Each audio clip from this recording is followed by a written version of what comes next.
Hello and welcome to Firstpost Spotlight, where we bring you stories that matter to you from all across the world. From breaking news to the day's biggest controversies, we shed light on issues that shape our world. I'm Alison LaGrange, live from Durban, South Africa. Let's begin with the top headlines. Prime Minister Modi hails Operation Sindoor in Gujarat, says he gave security forces a free hand to strike terror hubs across the border, adding that the Indian forces did what the world has not seen in decades. The 46th Summit of Southeast Asian Nation Bloc ASEAN begins in Malaysia's capital, Kuala Lumpur, with a focus on bringing normalcy in war-torn Myanmar and a common agenda to tackle Trump's potential tariffs. China decries Australian Prime Minister Anthony Albanese's pledge to reclaim Darwin Port as Canberra moves to divest Chinese stakes in strategic assets on national security grounds. France and Vietnam sign a deal for 20 Airbus planes as well as defense and space pacts as President Emmanuel Macron visits Hanoi in the backdrop of US President Donald Trump's potential trade tariffs. And Hawaii's Kilauea volcano spews lava up to 300 meters as the American territory's most active volcano erupts for the first time in 2025.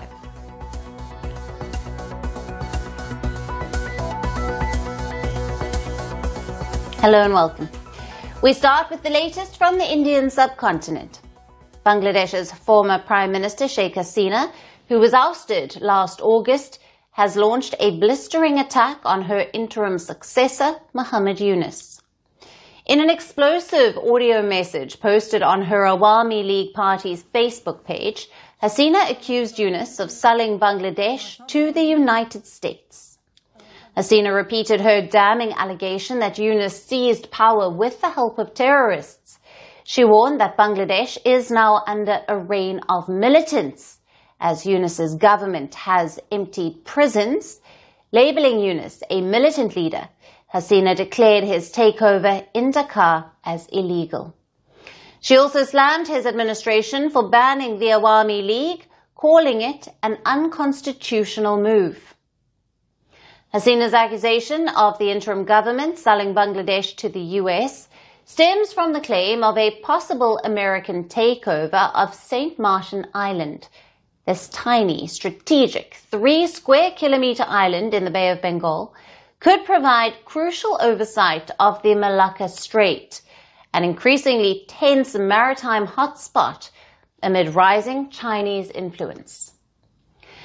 Now, referring to St. Martin Island, Hasina insisted that under her watch, not an inch of Bangladeshi soil was ever up for sale, something she says has changed dramatically under Yunus. In the immediate aftermath of her ouster, Hasina shockingly admitted that she might have stayed in power if she had leased the island to the US. Neither the US nor Yunus have responded to Hasina's claims. Meanwhile, back in Bangladesh, Muhammad Yunus, after retreating from a supposed resignation, insists the country is in a warlike state since the Awami League ban. Yunus made this statement after meeting with leaders of multiple political parties, finally announcing a timeline for national elections. He declared that elections will be held between December of 2025 and June of 2026, following necessary reforms. But nearly all Bangladeshi political leaders are united in demanding these elections happen without delay, strictly following the roadmap announced. Now, the political storm in Bangladesh is intensifying, with allegations flying and trust breaking down at every level, with questions on sovereignty and Bangladesh's democratic future at play. The stakes couldn't be higher. This remains a developing story, and we will continue to keep you posted on the same. And shifting focus to India, in a significant development in the fight against left-wing extremism, security forces have achieved remarkable success in the first 5 months of this year. Officials have revealed that close to 300 Naxalites have been neutralized since the beginning of 2025. This marks the fastest annual pace of elimination of these extremists since the year 2009. Now, this aggressive push by security forces indicates a strong trajectory toward their ambitious goal of completely eliminating Naxalism from the country by the 31st of March 2026. The last time India witnessed over 300 Naxal operatives being neutralized was in the year 2009, when a total of 314 were eliminated throughout the entire year. Official sources suggest that if the current momentum continues, 2025 could become the most successful year in the decades-long battle against Naxalites. Now, the focus of these operations is primarily concentrated in Chhattisgarh, Jharkhand, and parts of Maharashtra. In an operation that took place late yesterday night, a Maoist leader named Manish Yadav, who was carrying a reward of 5 lakh rupees on his head, was shot dead in a gunfight with security forces in Jharkhand's Latehar district. Now, another Maoist, Kundan Kerwar, was also arrested. In a major breakthrough announced last week, a joint operation by the District Reserve Guard of the 3 districts led to the elimination of top Naxal leader Basava Raju in the state of Chhattisgarh. DRG Jawans were seen celebrating after the successful elimination of Raju and other Naxalites. Take a look.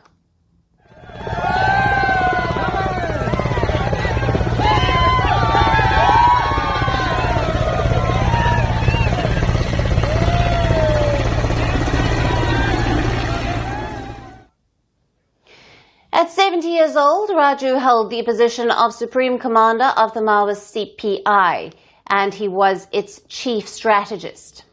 He took over its leadership in 2018. His death, along with that of 25 other Naxals in the same operation, is being hailed as a landmark achievement in India's fight against left-wing extremism. This significant success follows another major anti-Naxal operation last month, where security forces neutralized 31 Naxals. With these key figures eliminated, the focus of security forces is now shifting to other prominent Naxal leaders. Officials have also highlighted the significant decline in the geographical spread of the Naxal influence. The number of severely affected districts has drastically reduced from 35 in 2014 to just 6 in 2025.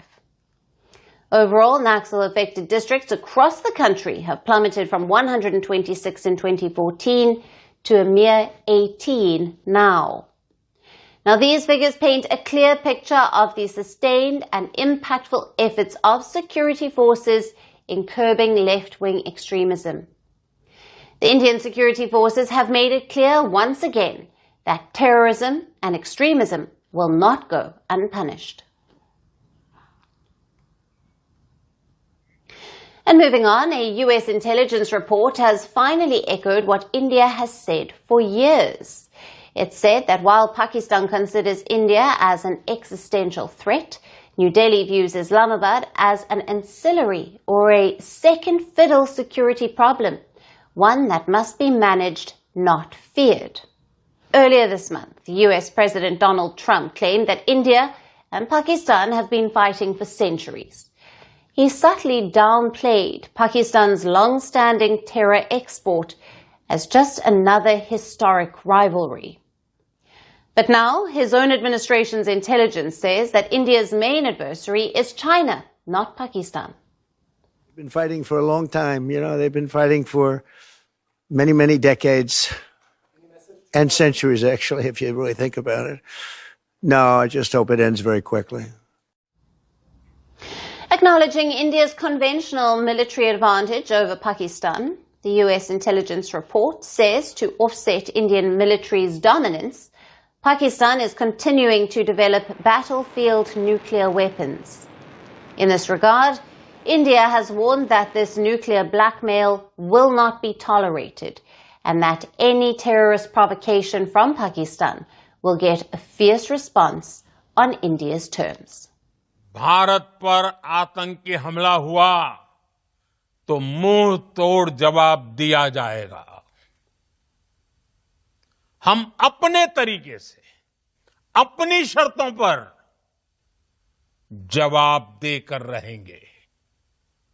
हर उस जगह जाकर कठोर कार्रवाई करेंगे जहां से आतंकी जड़ें निकलती हैं।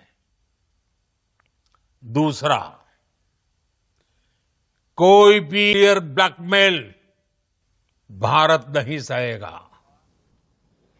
The Trump administration, in its first term, had been critical of Pakistan's support for cross-border terrorism.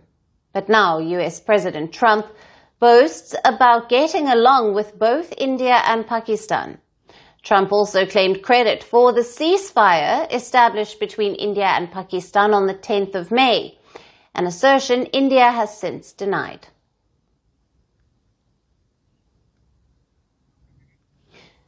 Now, the US intel report, without naming India, adds that Pakistan's top military priority in the coming year remains cross-border skirmishes with its neighbors. India has long warned the world that these skirmishes aren't accidents, but are calculated cover fire for infiltrating terrorists, particularly into Jammu and Kashmir. So what's clear here? While Washington's intelligence community quietly acknowledges the security challenge India faces from Pakistan, the Trump administration continues to play both sides, praising Pakistan and placating India, but never fully committing to go after terrorism aimed at India from Pakistani soil. The question remains, is America's selective silence on Pakistan-sponsored terrorism boosting Islamabad's designs of instability for the subcontinent? And for our last story, let's shift our focus to tech giant Apple. The company is at a critical juncture as it navigates a world increasingly shaped by artificial intelligence and a trade war. Apple's dominant position in the tech industry is facing a threat, and a recent development is expected to put more pressure on the tech giant. It is the deal between OpenAI, led by Sam Altman, and former iPhone designer Johnny Ive's startup IO Products. In a significant move, OpenAI is acquiring Ive's startup for a staggering $6.5 billion. Now, Johnny Ive played an instrumental role in shaping the iconic look of the iPhone and other Apple products. He will now oversee design at OpenAI, including their foray into new hardware devices. This means a key architect of Apple's past success is now aligned with a leading force in AI. Love From, the design firm founded by Ive after leaving Apple, has been working with OpenAI for 2 years on generative AI devices. With Ive leading design, OpenAI aims to pair the technology behind its popular chatbot, ChatGPT, with the product design expertise that made devices such as the iPhone best sellers. Ive and Altman have indicated their initial devices won't directly compete with smartphones. However, the broader tech landscape is on the cusp of significant change. Even Apple acknowledges this shift. In testimony during the US government's antitrust case against Google, Apple Services chief Eddie Q admitted the challenges incumbents face with new technologies. He even pointed to Apple's own history, highlighting how the iPhone itself disrupted the once dominant iPod. The question now is whether Apple is prepared to disrupt itself before a competitor does. Along with trying to keep pace with technological revolution powered by AI, Apple is also navigating geopolitical headwinds. Recent reports indicate a strained relationship between the CEO, Tim Cook, and US President Donald Trump. Trump has threatened to impose 25% tariffs on iPhones made outside the US. He's not pleased with Apple's plan to make the devices in India rather than domestically. If this tariff takes effect in June as planned, iPhone prices are bound to increase. Ultimately, the message is clear. In the fast-paced world of technology, nothing is guaranteed. Apple's past success provides no immunity to future disruption. The coming months and years will be critical in determining whether Apple can adapt, innovate, and secure its position at the forefront of the next technological revolution. And that's all we have on the show for today. We will see you again tomorrow at the same time. Thank you for watching. Stay tuned to Firstpost. From breaking news to the day's biggest controversies, shedding light on the world's top headlines,